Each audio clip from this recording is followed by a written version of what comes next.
Welcome back to another deep dive. It is Thursday, February 5th, 2026. And we are trying something a little different today. We aren't just sitting in a studio. We want you to imagine we are right in the middle of the newsroom at Addis Fortune, Ethiopia's largest English weekly newspaper. Figuratively speaking, of course.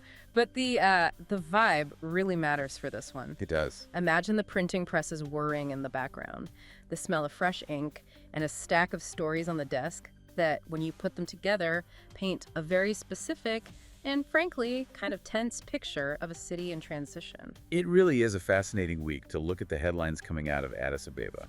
Because if you step back and look at the spread of stories we have today, there is this friction bubbling under the surface. What do you mean? On one side, you have high-level policy bills being drafted, banks rebranding, foreign chambers organizing. And on the other, you have the immediate, visceral reality of the street. And that is our mission for this deep dive. We are going to take you from the boardroom to the street corner. We need to connect the dots. Exactly. Connect the dots between a massive spike in cooking oil prices that's hitting street vendors right now to a sweeping new law that promises to turn the chaotic spice trade into a regulated machine. And we won't stop there. We are also going to unpack why a major bank has suddenly decided to ditch its iconic lion logo for a spark. And why a group of lawyers is in open rebellion against the Ministry of Finance. It sounds like a lot, but it really does all connect. It does. But we have to start with the story that is arguably hitting people the hardest right this second. The kitchen table crisis, or more accurately, the street food crisis. We are talking about the inflation of cooking oil. Again, it's a recurring character in the economic drama of the city, isn't it? Right. And to understand this, let's zoom in on one person. We have a report here featuring Saba Ashalu. She's a street vendor near the Gotera Junction here in Addis. Okay. She sells chips and erdib, those vegetable sandwiches that are basically the fuel for half the city's commuters. But the last few weeks, she says, it's been a nightmare. It comes down to raw input costs. The data Addis Fortune pulled is startling. A 5-liter bottle of cooking oil, which Saba goes through every 2 weeks, it jumped from around 1,700 birr to over 2,400 birr. Wow, that's nearly a 40% hike in a matter of weeks. That is staggering. It is. And for a micro business operating on razor-thin margins like hers, that isn't just an annoyance, it's existential. Yeah. She told reporters, "I can't afford to spend this much money on oil. It's more than I can handle." So she did what any business has to do. She raised prices, chips went up by 5 birr, the sandwich went up by 10. But here is the kicker. Economics 101 kicked in. Exactly. Her sales dropped by half. This is the classic inflationary squeeze, or what economists call demand destruction. You pass the cost on to the consumer, but the consumer's purchasing power hasn't increased. Their wages are the same. Right. So they just stop buying. It's brutal, and it's not just Saba. The report mentions shopkeepers like Ali Melik near the Mammo condominium area who actually said they are embarrassed to tell their customers the new prices. That detail really stuck with me. Right. The idea of a shopkeeper feeling shame, it speaks to the community aspect of this. Yeah, these aren't faceless corporations. They are neighbors selling to neighbors. When you have to tell a mother that the oil she needs is now out of reach, that hurts. Speaking of families, we have the story of Ajibush Makoria. She lives in a one-room rental with her daughter. She used to use 3 liters a month. Now, Let me guess. It's less. she's cut it down to 1. They are literally eating bread and tea just to get by because they can't afford to cook properly. It raises the big question. Why? Why this sudden spike now? Because if you follow the news, Ethiopia has been spending years trying to ramp up domestic production. Right. We have those giant factories now, Fibella and WA Industrial. I see the commercials. They're massive operations. They are. And credit where its due, domestic production has jumped from covering just 5% of demand in 2021 to about 40% in 2024. That is a success story on paper. But, and this is the huge but, we are still importing a massive amount. Indonesia, Malaysia, the dependency is still there for the remaining 60%. And even the domestic factories need imported crude oil to refine, don't they? They aren't pressing purely Ethiopian sunflower seeds. Precisely. And that brings us to the perennial villain in the Ethiopian economic story. Foreign exchange. The report cites an anonymous importer who is very blunt. The bottleneck is dollars. They just cannot get the foreign currency to import at full capacity. So it's a supply shock, pure and simple. Yes. Less oil comes in, supply drops, prices skyrocket. It's simple math with, very complicated consequences. There was one really weird anomaly in the data, though, that I wanted to ask you about. The ghee. Yes. While liquid oil is going through the roof, the price of solid oil ghee actually dropped slightly. It's sitting at around 5,900 birr for a 25-liter container. Why the disconnect? It's fascinating economics. Part of it is a correction after a previous surge, but it also tells you about consumer preference and habit. People in Addis prefer the liquid oil for cooking. So even if ghee is momentarily a better value proposition per liter, the habit is hard to break. Plus, ghee has a different utility in Ethiopian cooking. You can't necessarily fry chips in it the same way Saba does. So what is the government doing? I saw the Addis Ababa Trade Bureau is getting involved. They are trying to bypass the traditional market mechanics. They've opened markets in 119 Warda's local districts, offering oil at a discounted rate of 1,400 birr. Which is a massive discount compared to the street price. How do they afford that? Subsidies? Indirectly, they are giving traders free market space, no rent in exchange for them agreeing to sell at lower prices. It feels like a bandage, though, doesn't it? An economist, DeWitt Teshali, argues exactly that. He says this isn't a temporary blip, it's structural.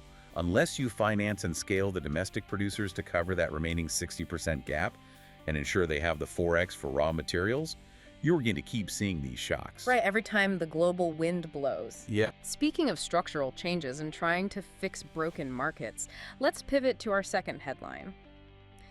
If cooking oil is the story of an essential import crisis, this next story is about a potential export gold mine that is currently, well, a mess. We are talking about spices. Ginger, rosemary, turmeric. The headline calls it the Wild West of agriculture, and the government has decided it is time to bring in the sheriff. There is a new bill in the works that is incredibly strict. To understand why they're doing this, you have to look at the contrast with coffee. Okay. In Ethiopia, coffee is royalty. It's highly regulated, there's institutional support, there's the Ethiopian Commodity Exchange. There is a system. And spices. Spices have been the neglected sibling. The sources describe the sector as chaotic. You have fragmented production and what they call value-sapping middlemen. That phrase value sapping is pretty aggressive. But it's accurate. Usman Sur, who heads the Agriculture Bureau in central Ethiopia, points out that these intermediaries act as price makers. They dictate the terms to the farmers, forcing prices down. But they don't add any value to the product. None. They aren't processing it, they aren't improving it, they're just taking a cut before passing it on. And the result isn't just lower income for farmers, it's a quality control nightmare. We have the story of Yenenesh Alebachu, who runs Majet Agro Processing. She's an exporter trying to sell to the US and Canada. High-value markets. Exactly. But she says she struggles to even find export-grade spices. And this is the technical part that really matters. She talks specifically about moisture content.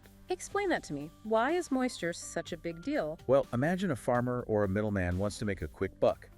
They sell the ginger before it's fully dried. Why? Because water is heavy. It adds weight. It adds weight. But when Yenesh buys that, she's paying for water. Then when she processes and dries it for export, that weight evaporates. Her profit margin literally disappears into the air. And not to mention, if it's too wet, it gets moldy during shipping. Precisely. It makes Ethiopian spices uncompetitive globally. So enter the new bill. And when I said strict, I meant it. We were talking about jail time. Jail for bad ginger. Up to 5 years. If you endanger public health or compromise product integrity like watering down your crop or adulterating it, you could go to prison. Wow. But it's not just the penalties, it's the bureaucracy. Mandatory competency certification for everyone. Everyone. The farmers, too. Farmers, retailers, wholesalers, everyone needs a certificate. That sounds like a logistical headache. It gets touter. They're locking down the logistics too. Dedicated vehicles for spices, just like they have for coffee. You can't just throw sacks of ginger in the back of a generic truck that was hauling cement yesterday. And exporters have to register their contracts with the National Bank within 72 hours. It is an attempt to force formalization on a sector that has thrived on informality. And that is where the tension lies. I mean, experts like Sonny Took from Optimum Logistics say this is the only way. You can't build a brand on the international market if you can't trace your product. I get that. If you want to sell to Whole Foods in America, you need traceability. Right. But on the flip side, can the little guy survive this? That is the fear. The draft law is still vague on how a small farmer gets a competency certificate. If you are a smallholder operating on razor-thin margins and suddenly you need a certificate, specialized transport, and you can only sell at designated primary centers, can you afford to stay in business? It feels like a common theme in this edition. Modernization is coming, but the cost of entry is going up. Exactly. It's a squeeze. Yeah. Just like Saba with the oil, the small spice farmer might get squeezed out by the very regulations meant to help the sector grow. Now, speaking of modernization and shedding the past, let's talk about a rebranding effort that has people talking, and not necessarily all in a good way. The lion is sleeping, or rather the lion has left the building. We are talking about Lion International Bank. For 19 years, they've had this iconic name and the image of a roaring lion. And suddenly, as of January 29th, 2026, they are just Mbisa Bank. And the logo is no longer a lion, it's a golden spark. With the new motto, let's go for it. Let's go for it. I have to be honest, it feels very startup, very Gen Z. That is entirely the point. The bank's executives are quite open about this. They unveiled this at the Adwa Museum, creating a big splash. They launched a new app, Mbisa Plus, Right. developed by a French software company. They want 90% of their retail transactions to go digital. 90%? That is aggressive. It's a complete pivot. They're trying to signal a break from the traditional brick-and-mortar banking model. But I have to play devil's advocate here, and the sources do too. You have a brand consultant, Siobhan Nine Tassema, who basically says, what are you doing? The lion is a powerful symbol, it's recognizable, it signals strength.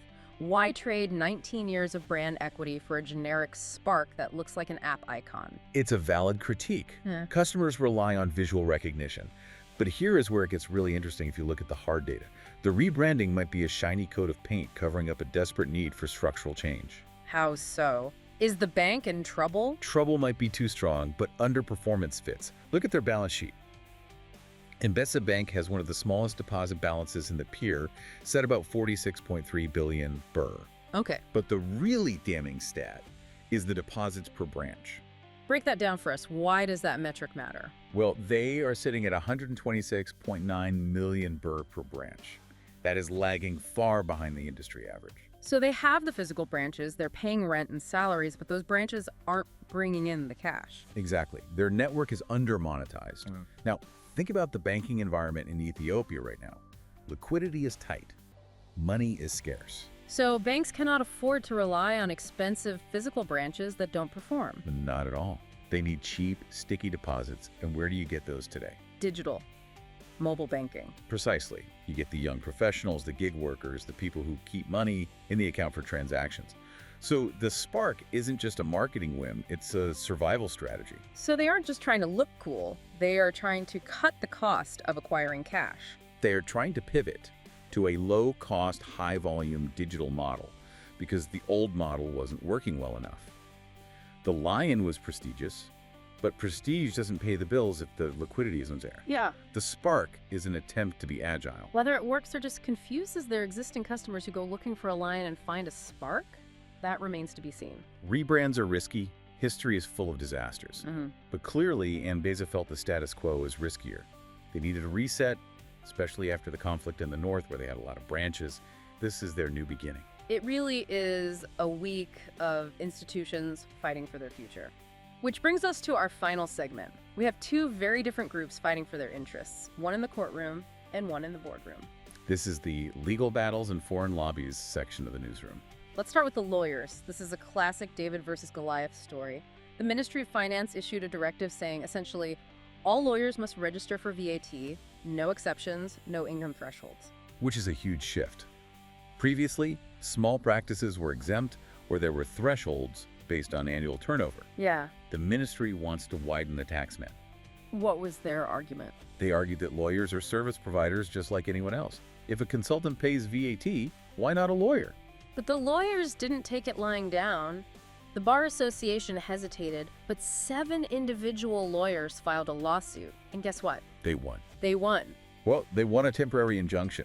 The Supreme Court blocked the ministry's appeal, upholding a suspension of the rule for those 7 lawyers. Why is this significant? People sue the government all the time. Actually, in this context, a procedural win against a ministry directive, especially one regarding revenue generation, is quite rare. It's the judiciary asserting a check on the executive branch. And it's snowballing. The report says over 100 more lawyers have now joined the suit. It shows a growing assertiveness. Professional associations and individuals are using the legal system to push back against administrative overreach. While the lawyers are fighting in court, the foreign investors are organizing in a different way.